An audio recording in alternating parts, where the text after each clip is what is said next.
It's a full 8-hour day of asshole consulting and podcasting. So an hour a week. Who's gonna kiss?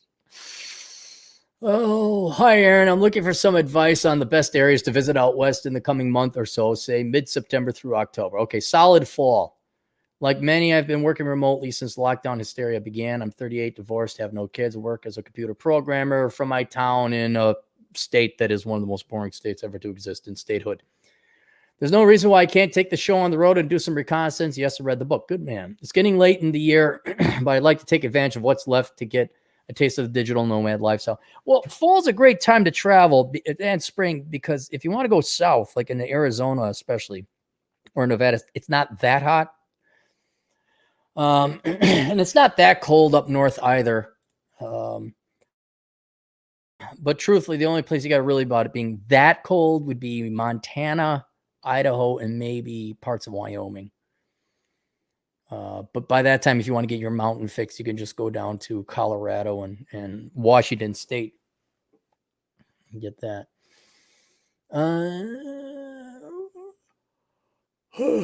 My idea is basically to fly out and get an Airbnb for a week somewhere, work during the day until the office is closed, which would be 2 or 3 p.m., depending on where I am out west. Then log out and take advantage of the remaining sunlight hours to do some hiking, exploring the local areas. On the weekend, I'd venture out further or do some longer hikes. At some point, I'd possibly move on to another location and stay for a week or so. That point being that this would be an extended stay in one place, or maybe 2 separate week or 2 long stays, as opposed to just a continuous rolling road trip. My main considerations are awe-inspiring mountain scenery and hiking pretty close to town, so I could get there quickly after logging out of work. The further west, the better, I think. More time before sunset. Yes. Not too cold at night. Maybe hiking back in the dark mid-September, mid-October. Yeah, it'll depend on your elevation too. Had I done this earlier in the year, I'd have gone to Coeur d'Alene in northern Idaho and possibly into Montana, but I assume it's too late in the year for that, and it's going to be getting really chilly at night up there. Yeah, and unless you're on the west side of the range, if you're on the east side of the range, that sun sets and it's a cold hike down. If you're hiking down the west side of a mountain, at least you got the sun until it goes beyond the horizon. So maybe that's like, for example, Denver, it gets cold quick because it's on the east side of the mountains. But Grand Junction, Colorado, that's on the west side of the mountains, so you can hike a little bit more in Grand Junction.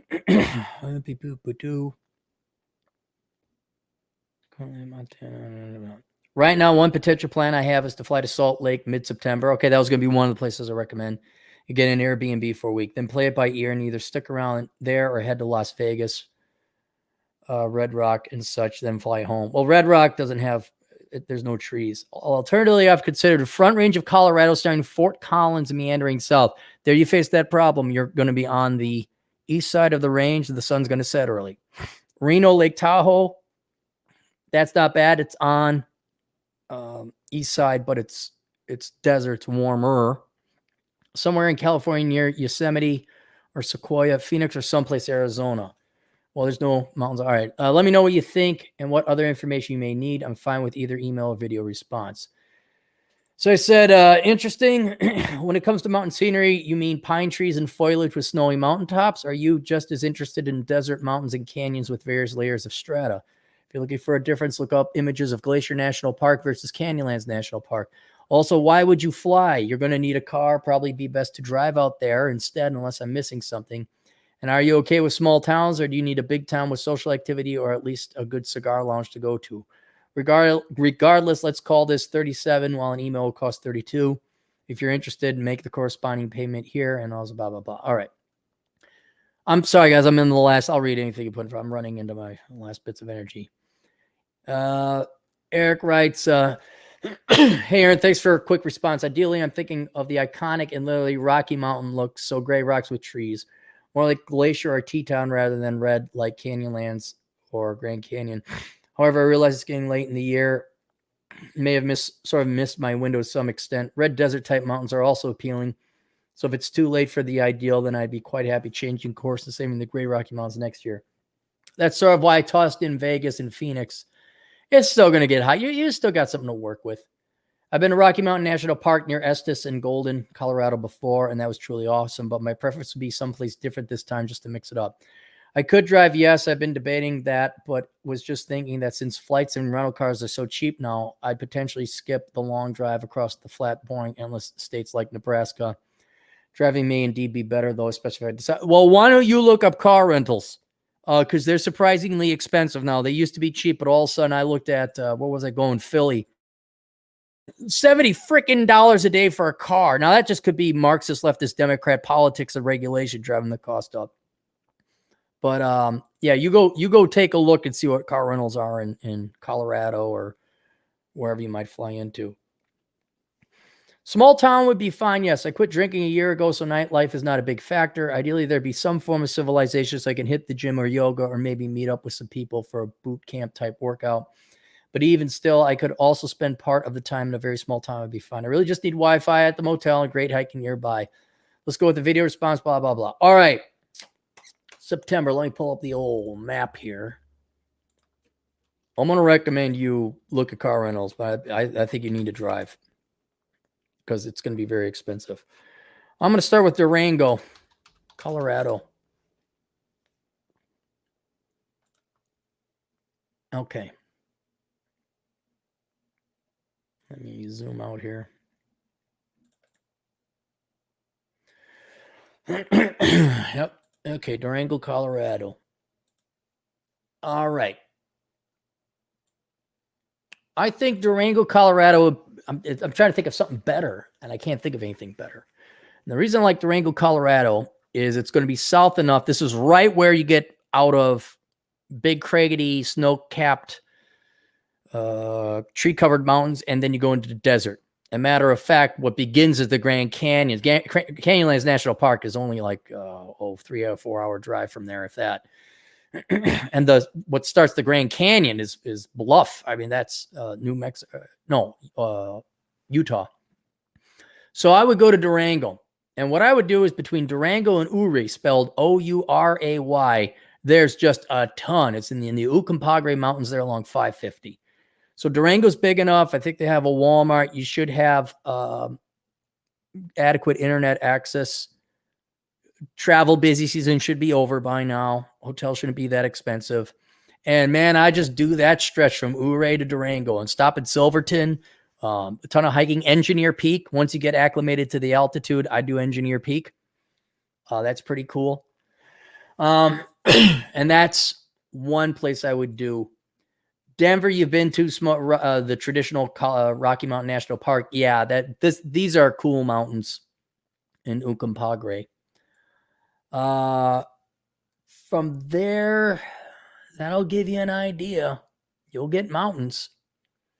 Then if you're bored, I know you didn't want to do canyons and all that, but if you got bored, it was a particularly cold day, you're not more than a 4-hour drive from Moab, where my favorite park, Canyonlands National Park, is. You could do a ton of canyon hiking in Moab if you wanted to as well. But if you didn't want to go all the way to Moab, go to Cortez.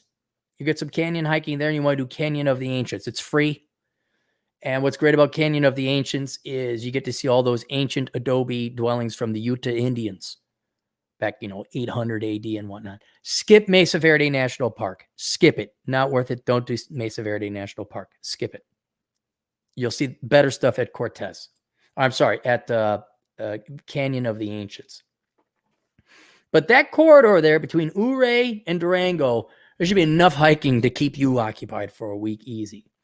And you're gone for what?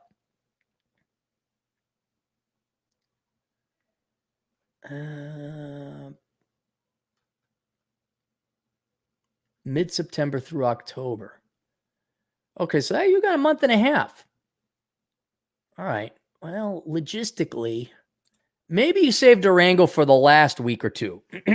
That way, as it gets cooler in late October, that's the furthest south you could go.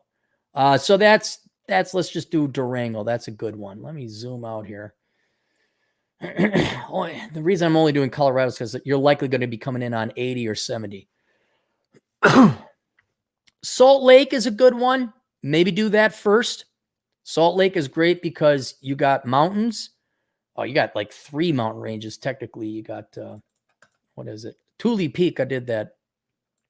Oh, no, I'm sorry. Deseret Peak in Tule. You got the mountains to the immediate east, and then there's a mountain range that runs east-west south of the Wyoming-Utah border. Where'd that go? Oh, well, I'm way off. Yeah, the Ashley National Forest. There's some serious mountains in that area. And one of my favorite parks, Dinosaur National Monument, is by Vernal, Utah, which is a good serious day's drive away.